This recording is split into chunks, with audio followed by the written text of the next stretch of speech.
All right. Hello, everybody. Welcome to yet another Gaslit Nation bonus episode.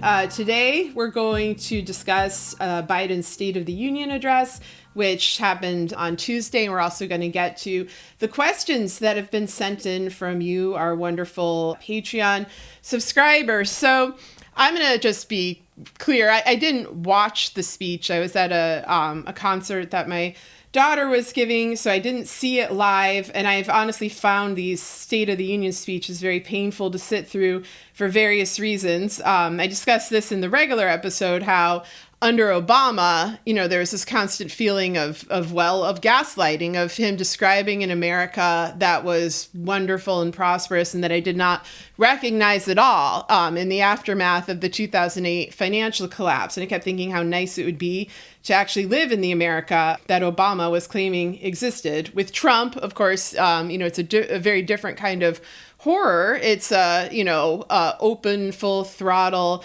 fascist war cry, which was also difficult to sit through. So what I usually do is I read the speeches. And so that's what I did with Biden's speech. And I have to say, right from the beginning, it was hard. It was hard to continue reading. I think some of the worst parts of this speech, some of the most offensive parts that I'm going to get into, come right at the beginning. And then the rest, goes into details for policy plans about the economy, sort of about gun control, about issues. But all right, I'm just going to read to you. This is what Biden said in his speech. This is a little excerpt.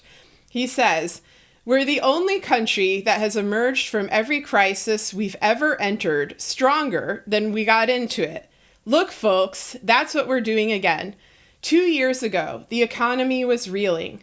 I stand here tonight after we've created, with the help of many people in this room, 12 million new jobs, more jobs created in 2 years than any president has created in 4 years, because of you all, because of the American people. 2 years ago, COVID had shut down, our businesses were closed, our schools were robbed of so much. And today, COVID no longer controls our lives. And 2 years ago, democracy faced its greatest threat since the Civil War. And today, though bruised, our democracy remains unbowed and unbroken." I'm obviously going to take issue with all of these statements, but if you haven't heard it yet, this week's episode is called Trump Lost, but the Coup Won. And it goes into the ways that the right-wing extremist seditionists have systematically wrested power away from the American people, away from the Constitution, and how, the only concrete loss of 2020 was Trump himself, with Biden becoming president. But since then, these seditious and treasonous elements have thrived, and a lot of cruelty has become codified. So just, tune into that.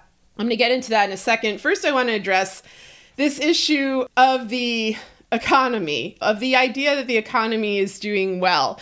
This is a myth. This is not a new myth. This is quite frankly a lie, and it's a lie that's been peddled my entire life. It was peddled by the Obama administration. It was peddled by the Trump administration, and now it is being peddled by the Biden administration, because the way that they define the economy is it doing well for corporations? Is it doing well for millionaires? Is it doing well for people in, the uppermost tax brackets who are not paying their taxes? And yes, this has been the largest upward transfer of wealth in U.S. history since the pandemic.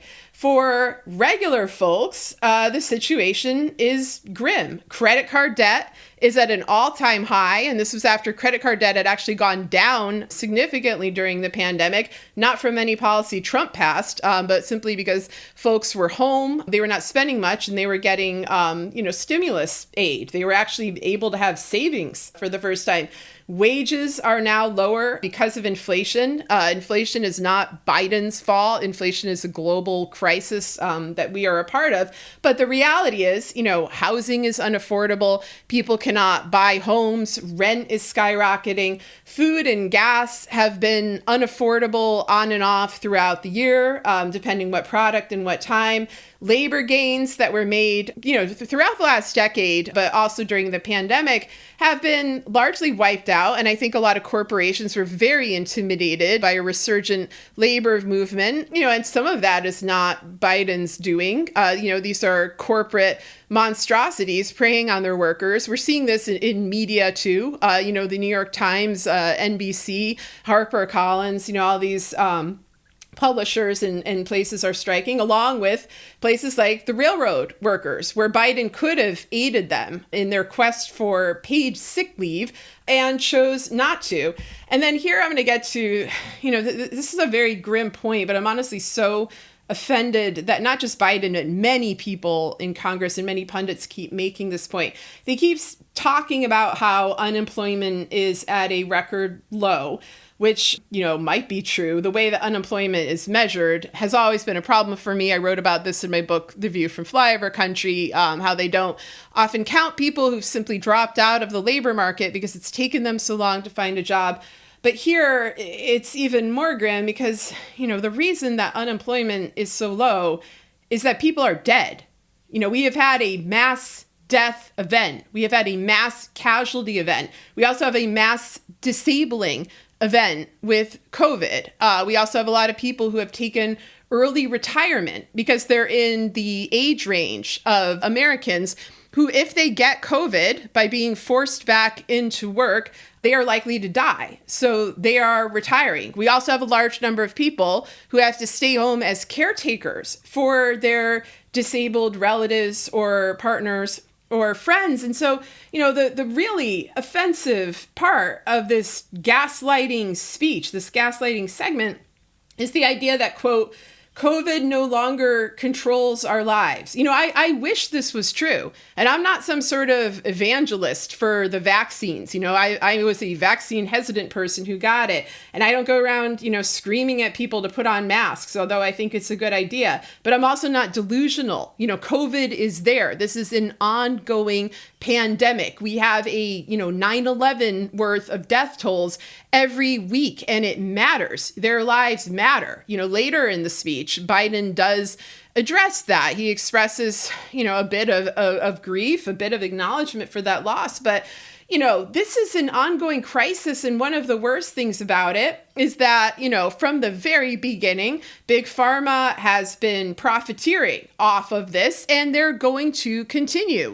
The vaccines and other aids and remedies that were once free or affordable are now going to be expensive. The people who will be hurt by this the most are going to be service workers and others who are, in jobs where they have to interact with the public. And if they get sick, they can't take days off. There's so many things that disability advocates, but also just, doctors, medical experts, et cetera, have been asking for, adequate paid sick leave, free masks, regular testing, things that other countries are doing, things that aren't invasive, like better air filtration systems, especially in schools, especially in nursing homes or in hospitals. Like, this is not controversial. Everyone would like better air. It would prevent you from getting, or at least help prevent you from getting other diseases other than COVID. It's a win-win. And for the infrastructure president, quote unquote, to ignore that possibility, it's very depressing, but, they're very committed to this idea that COVID just miraculously vanished, and it couldn't be further from the truth. I wish it were. I hate this disease. I don't think I've hated anything so much in my life. Like, I hate it more than I hate Trump or any of these other, individuals, because authoritarianism or kleptocracy, these are man-made social science crises that we can combat. Whereas this invisible disease that is very easy to spread, difficult to tell if you've gotten it, kills and, maims and injures people in ways that we don't completely understand and keeps mutating, is the most terrifying thing I've seen in my life. And so for a president to not acknowledge this, like, my God. And so, so that's that. And then a few other notes, like, he's these folks have got to stop bragging that the economy is better now than it was at this time in 2020, or just in 2020 in general, when the whole world shut down. Just because this is makes them look ridiculous. This is like saying in September 11th, 2002, that the airline industry has really perked up since September 11th, 2001. Like, we know what happened. We know why the global economy crashed in 2020, and we know why there was suddenly a burst of hiring, and it's just because things shut down and then they stopped shutting down, and that was because of a global pandemic. And then, if you're really going to evaluate, you have to evaluate, how did the Biden administration handle that pandemic? Initially not that badly, but steadily worse. And eventually I'm going to get around to talking about the appointment of Jeff Zients, the absolutely disastrous COVID czar, to be Biden's new chief of staff, because that is an absolutely horrifying thing. I might go into that next week. And just, one more note on his talk about democracy being, in his words, unbowed and unbroken. It's very broken. When insurrectionists are running Congress, when they are heading the House, it is broken, not irreparably. There are things that we can do about these situations. There are ways to strengthen it, but you can't just lie and claim that this isn't, a major event. And ironically, Biden in 2020, and especially when, Trump was launching a coup to oust him in a violent attack on the Capitol, would talk quite frankly about the attack on our democracy and how historic it was, and how there hadn't been an attack on the Capitol like this since 1812. And suddenly, even though none of the elite operatives behind that attack have been held accountable, he is playing it down. He's playing COVID down. He's playing the economic suffering and anxiety that Americans are feeling down. And this is what I predicted yesterday when we taped the regular Gaslit Nation. It's defensiveness. It's his own reputation and his own administration's reputation versus the truth. And, Biden didn't create the pandemic. Biden didn't create inflation, but he is in charge of responding to them, and denying the severity of them is not a way to respond to them at all. And so I had trouble getting past this to the rest of the speech. I mean, the rest of the speech is generally, it's okay. It's a lot like a campaign speech. It's full of promises. It's full of some plans, including infrastructure plans for the country. I really, I'll believe it when I see it. I come from the show me state, and you're going to have to show me. But, one thing I will say that is encouraging about this speech is that this is a national infrastructure and, repairment plan for things like bridges and so forth that will create jobs that Biden is proposing. One of my biggest worries, and this is mostly related to the Trump camp, but sometimes about Democrats, is that these elite operatives want to strip our country down and sell it off for parts to domestic and foreign bidders, and that they also want to stoke secessionist movements, dividing us into little categories of red and blue and breaking the country apart. A president with a national infrastructure plan laid out with the detail that he had in the speech, I think, is unlikely to want this, doesn't appear to be moving towards this direction. So in terms of those who are cheerleading civil war, I hope that I'm not, that I'm correct here, that Biden is not among them. So that's good. But geez, man, that's a low bar. I think, in general, America, we're a far right country. So any help we get at all from the government is pretty amazing. I want to just ground people in the fact that when I was trying to sign up voters as a community organizer in the 2004 election, I was on the street stopping people saying, hey, have you voted? Are you voting? No, I was registering people to vote. This was in Oregon, 2004, Oregon back then being a battleground state. And one of the people I stopped happened to be a tourist from one of the Scandinavian countries. I believe it was Denmark. And this was the time of George W. Bush dragging us into invasions based on lies, Afghanistan and Iraq. And this Danish tourist said to me something that just sums up a crisis that persists to this day, which is, I understood how badly the US treated the rest of the world. Again, this was George W. Bush era, but I didn't realize how poorly the US government treated its own citizens until I visited. So what I'm saying is that over in Europe, in the EU, and Sarah and I would probably be, I know I would be a political moderate by European EU standards. But over in the EU, they enjoy a lot more safety nets generally. And that is the nightmare that the corporate overlords that control the operating systems of both major parties, the Democrats and Republicans, fear. The Republicans are open about it.